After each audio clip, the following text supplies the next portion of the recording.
Okay, hi, my name's Bill. I'm from Lumberton, New Jersey. I do World War II living history. I portray a soldier in the 4th Armored Division, one of Patton's divisions. I got into living history, I think, to keep alive the memory of that time period and those people. They did a special thing then. My father, several of his brothers went to war. My dad was a Seabee. One of his brothers was a Navy flyer. I had a couple other of his uncles that served in Europe. So I'm doing it partly to keep them their memory alive, partly because I really like that time period in history. The weapon I bring out most of the time to these events is a 30 caliber, 30-06 caliber M1 Garand. It's a clip-fed, gas-operated, semi-automatic rifle. It'll fire shots from an M-block clip. It holds 8 rounds. And it makes a very distinctive ping on the last round when it's ejecting that empty M-block clip. It's a weapon I always marveled at when I was a kid. I actually had a toy of it when I was a kid, and now I have a couple of real ones, so it's neat. But I do it because I like that time period and keep the memory alive of the people that were part of it. It's very important. Why is it important? It's a time period when everyone sacrificed, everyone gave of themselves in some way to support the war. It's a time where we may not ever see a time like that again. And I think it's important to let younger people know what that time was like. And we do that by showing them how we look in our uniforms, showing them the different items that we've collected in a Foot Locker displays. Give them a little bit of a piece of what it was like to live back then. It's important for us to pass along the knowledge. Thank you. My name is Jim. I've been reenacting World War II now for about 10 years, 11 years. The reason I do it is I enjoy history. We've had family that goes back before that volunteered and went in. It's a very interesting time period to me. And it's great to be out. It's great to explain and teach people. It's a dying thing that people just don't understand. They're not learning the history of this stuff. And just to come out and be able to talk to people and ask a question of what was it like for the soldiers, the appearance of the barracks, or just the general knowledge of a weapon, just to take a look at the bunks, what the people what they were using at the time. It's come a long way. We've come a long way over the years. It's just great to get out and talk to people and explain and teach them this stuff. They just don't understand or they haven't been taught it. So. Do you like living in this time period? It's a neat time period, absolutely. It was a time period, they were tough people back then. They were Depression era people. They were living harsh.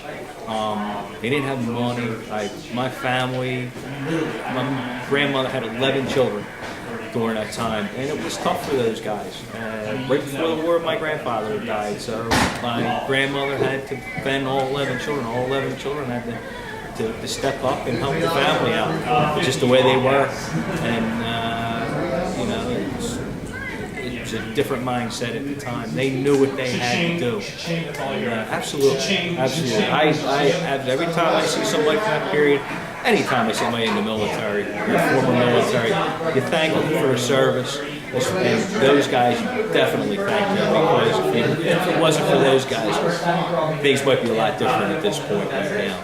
But oh yeah, it's a good time. It really is. What are you wearing? I am wearing 1937 Wolves right here, which is early war. They wore them all the way through the war. But this is what you would have seen at the time. Pearl Harbor, post Pearl Harbor. It's like it's a sturdy wool.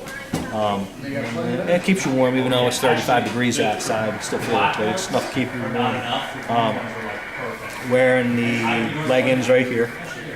which is early on before they came with what they call a double buckle boot, which in essence eliminated these things because these things are a real pain in the neck to put on. As you can see, you got to lace them all the way up, and you got to buckle them underneath your shoe. This is called an early cat toe shoe right here. They went out. And they got changed to a russet leather shoe with the gaiter, and then finally went with the double buckle boots, and that changed everything and just eliminated this whole foot ensemble altogether. Wearing a 1941 field jacket, it's light cotton poplin with a flannel lining to it. See it right here, very thin, right here. You know how good that comes in there. A sweater, button sweater, halfway it goes. I should really take this off so you can see it. And underneath I'm wearing a wool shirt. So. Authentic or reproduction? Oh, it's all original. Everything but the shoes are original.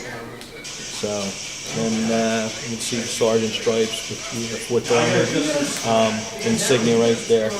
Red artillery, yellow cavalry, blue infantry, and the armored divisions had all three assets to them. So and they needed it, support.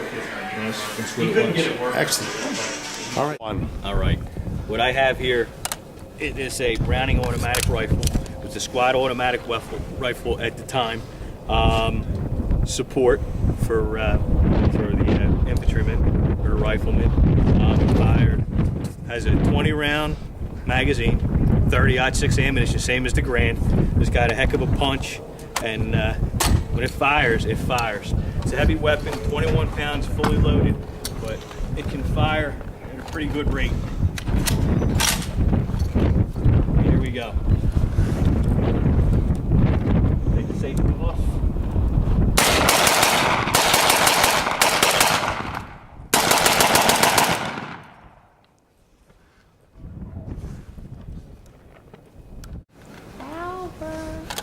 Did you have family in the war? Yes, I had. He was an anti-aircraft gunner in Patton's army, and he fired a 40mm platform Bofors.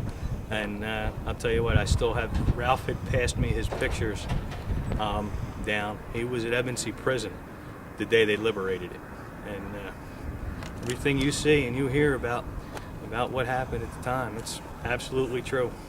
So, but he's a hell of a guy, you know. Definitely a great American, and he was a pleasure to be around. Excellent. So, take the safety off, other side. Go point, and let it rip.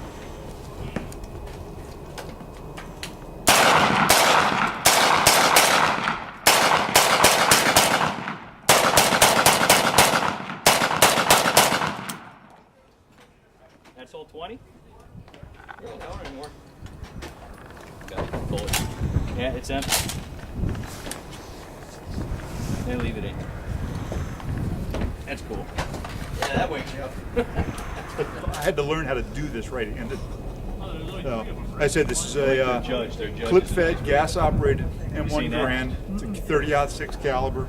Fires an end-block clip with 8 rounds. 5-round And you'll notice a very distinctive 45 noise, long Colt. which the you Germans can and the use Japanese 410 learned to listen for. So a lot of our guys would keep an empty one of these in their pocket. They'd fire 5 shots, which is what a Mauser or a German rifle or a Japanese rifle would normally fire. And they'd throw this out, it would make the noise, the enemy would pop up, and they'd still have 3 rounds left to shoot at them with. You can run both in there. Now, It's fed in Smith & through the Wesson has top. something called a Governor. It's a 6-shot. Push it You can in. handle 45 auto, 45 long Colt, and 410 shotgun in it. Safety's off. 6-shot you can.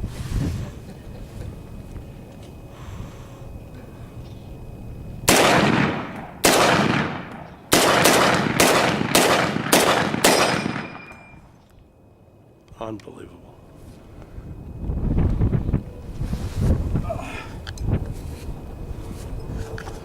Thank you. Sure.